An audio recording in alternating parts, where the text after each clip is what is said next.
Ruby कुमारी ठाकुरको बारेमा भन्न चाहन्छु। त्यो वर्ल्डकै सबभन्दा यङ्गेस्ट डिप्टी स्पिकर 25 वर्षको उमेरमा वर्ल्डमा कहीँ पनि भएको छैन, गुगलमा सर्च गरे हुन्छ। उहाँ 3टा प्रतिनिधि पात्र हुन्, महिला पनि हुन्, मधेसी हुन्, मधेसीमा पनि उपेक्षित समुदायका हुन्, किन म मधेसबाटै प्रतिनिधित्व गर्छु। संयोगले यो संसदमा रोस्टममा उठ्दाखेरि म 5औं कार्यकाल मेरो संसदमा छ। यो 5औं कार्यकालको म माननीय सांसद बोलिराखेको छु। म आफ्नो अनुभवको आधारमा भन्छु।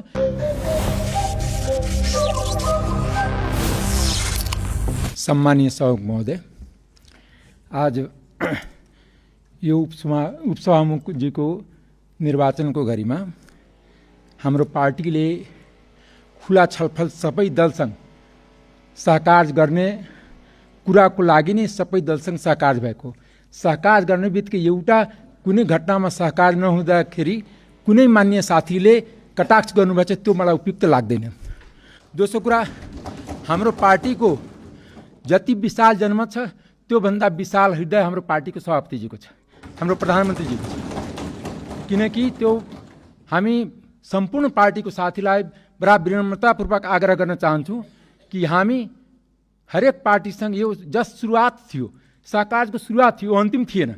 हामी 5 वर्ष तपाईँहरूसँग विभिन्न मुद्दामा सहकार गरेर नै देश बनाउन अगाडि बढ्छौँ।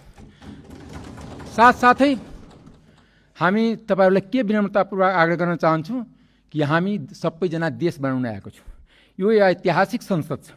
ऐतिहासिक के मानेमा छ भने यो जेनजी आन्दोलनपछि आम निर्वाचन भएर जेनजी आन्दोलनमा शहादत प्राप्त गर्ने सम्पूर्ण वीर शहीदहरूप्रति म श्रद्धाञ्जली व्यक्तिहरू पनि दिन चाहन्छु, पार्टीको तर्फ दिन चाहन्छु र साथसाथ जेनजीको प्रतिनिधित्वको लागि पनि हाम्रो पार्टी सदैव सजग र तत्पर छन्। हाम्रा प्रधानमन्त्री, हाम्रा आदरणीय सभापतिजी सबै त्यो विचार गरेर हाम्रो क्याबिनेटमा पनि त्यही तरहको प्रतिनिधित्व छ र संसदमा पनि त्यस्तै प्रतिनिधित्व हामी देखाउन खोजेको।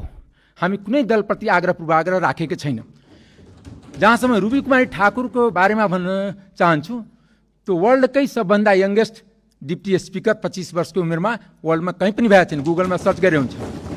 उहाँ 3टा प्रतिनिधि पात्र हुन्, महिला पनि हुन्, मधेसी हुन्, मधेसीमा पनि उपेक्षित समुदायका हुन्, किन म मधेसबाटै प्रतिनिधित्व गर्छु। संयोगले यो संसदमा रोस्टममा उठ्दाखेरि म 5औं कार्यकाल मेरो संसदमा छ। यो 5औं कार्यकालको म माननीय सांसद बोलिराखेको छु।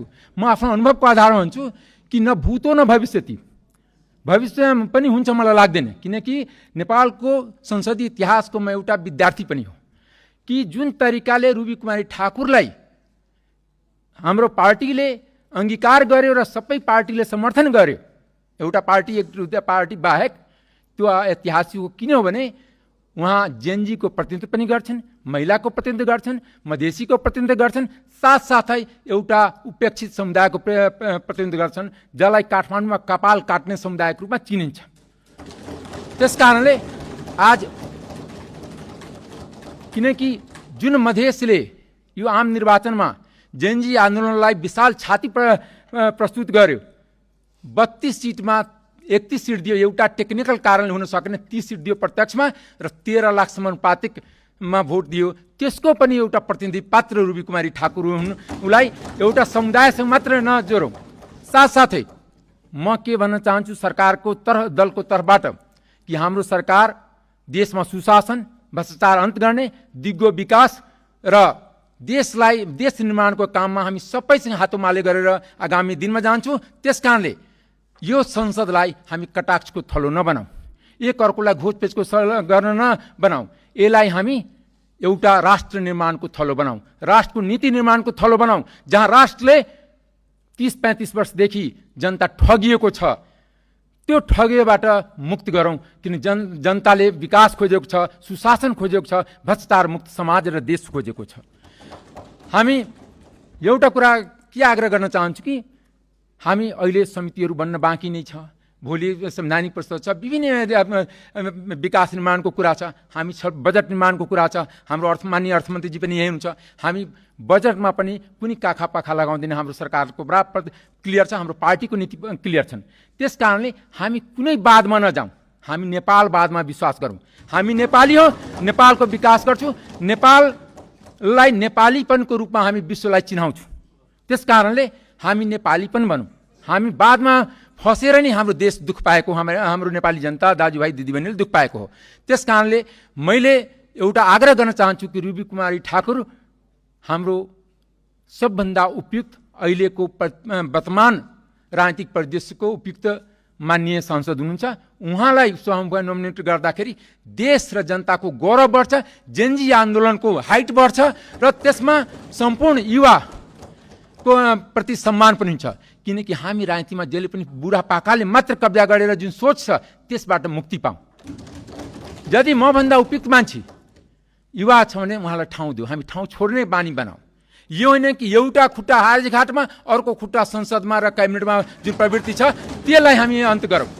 त्यो अन्त गर्नको लागि पनि हामी माननीय रुबी कुमारी ठाकुरलाई अगाडि सारेको हाम्रो पार्टीले सारेको हो। किनकि हामी परिवर्तनको एहसास बोलीले होइन कामले देखाउन चाहन्छौँ। त्यस कारणले हाम्रो प्रधानमन्त्री पनि युवा नै हुँ।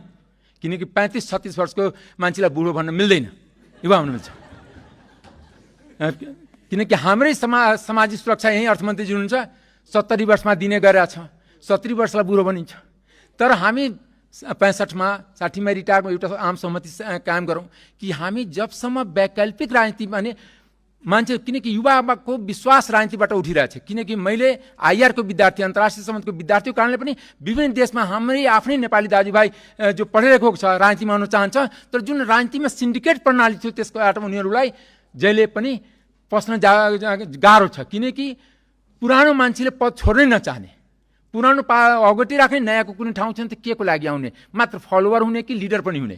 त्यस कारणले यो लिडरसिप बनाउने अभियानको तहत पनि हाम्रो पार्टीले सोच सम्झेर रुबी कुमारी ठाकुरलाई समर्थन गरेको हो। यसमा कुनै इफ एन्ड बट छैन, यसमा कुनै कसैले मन छुटाउनु पनि पर्दैन। म आफ्नो पार्टीको तर्फबाट, आफ्नो सरकारको तर्फबाट, पार्टी सभापतिको तर्फबाट, सम्मानीय प्रधानमन्त्रीजीको तर्फबाट सम्पूर्ण दललाई आश्वस्त पार्न चाहन्छु कि हामी सहकार्य गर्न आएको हो। हामीलाई कुनै दुई तिहाईको दम्भ छैन। हामीलाई दम्भ देखाउनु छ भने हामीलाई जति दुई तिहाईको बहुमत नेपाली जनताले दिएछ त्योभन्दा ठुलो छाती दिएछ हाम्रो सभापतिलाई र प्रधानमन्त्रीलाई। त्यस कारणले यो जुन अहिलेको बेलामा अहिले पनि म आग्रह गर्छु कि विवाद सर्वसम्मतिले नै उहाँलाई रुबी कुमारी ठाकुरलाई चयन गरौँ। उम्मेदवारी दिनबित्तिकै कुनै छैन कि हामी भोटिङमै जानुपर्छ।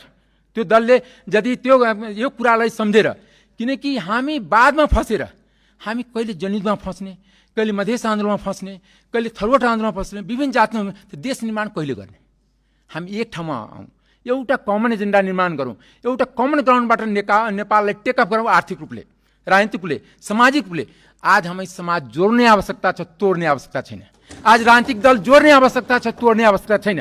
हामी कुनै दललाई विगतको जुन थियो कि पार्टी तोड्ने, आफ्नो स्वार्थ पुरानो भएन त्यसलाई महाभियोग लगाउने, यो सबै पुरानो कुराको हामी पुनरावृत्ति गर्दैन, यति विश्वास दिलाउन चाहन्छु हामी दलको तर्फबाट।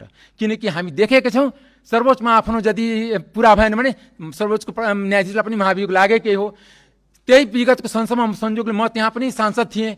संवैधानिक परिषदमा आफ्नो कोरम नपुग्दाखेरि उपसभामुखलाई कतिचोटि प्रयास भएकै हो कि दुई तिहाईले हटाउने, हामीले सिग्नेचर नगरेको नभएको हो। किन मलाई नि कतिचोटि आयो, म स्वतन्त्र सांसद थिएँ, सबै म त्यहाँ ठोकिन्थ्यो। मैले भनेको होइन, म यसमा कुनै महिला, जनजाति, मधेसी, दलितको जो समान उपेक्षित वर्ष उसको विरुद्धमा मेरो कलम सिग्नेचर हुँदैन।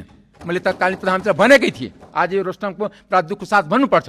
त्यस कारणले आज हामी त्यस्तातिर नजाउँ, तेरो मेरो कुरा नगरौँ, हाम्रो कुरा गरौँ, हाम्रो नेपालको कुरा, हाम्रो नेपाली कुरा गरौँ, हाम्रो विकासको कुरा गरौँ। हामी कसरी सुशासन कायम गर्नेमा हाम्रो सरकारलाई सहयोग गर्ने, हामी संसदलाई कसरी सुचारू गर्ने। यो होइन कि संसद बन्द गरेर जो रिकर्ड कायम हुन्छ कि जहिले पनि रोस्टम घेर्ने, आफ्नो स्वार्थ पुर्याउने, त्यस स्वार्थ सिद्धिको आधार नबनाऊ। किनकि जनताले ठुलै आशा लिएको छ। न त 5 वर्षको संसदको चुनाव 3 वर्षभित्रै गर्नुपर्ने थिएन, किनकि 79 को चुनाव 84 में हुन्थ्यो। यो 82 में विशेष परिस्थिति भएछ, विशेष कामको लागि भएछ।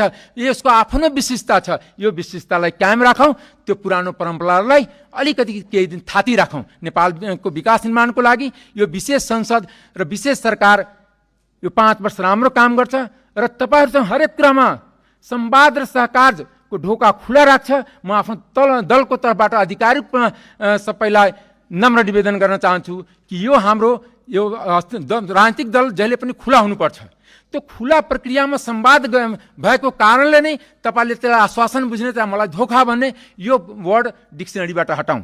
किनकि हिजोको दिनमा पनि हामी खुल्ला राख्यौँ नि, भोलिको दिनमा राख्छौँ र अहिले अनन्त धेरै ठाउँमा सहकाज गरेर जानेछ। पछिल्लो दिनमा, आउने दिनमा हामी सहकाज गर्छौँ तपाईँहरूसँग र विनम्रतापूर्वक आग्रह गर्छु, हाम्रो लागि सबै मान्यजी समान हुन्छ, सबै दल समान हुन्छ। हामी कसैले काखापाखा गर्दैन र कहिले पनि हामी दम्भमा जाँदैन। ठुला छाती र जहिले पनि जुन फल लागेको रुखको हाँगा लभिएको हुन्छ। हामी फल लागेको रुखको पार्टी हो रासपा पार्टी, राष्ट्रिय स्वतन्त्र पार्टी।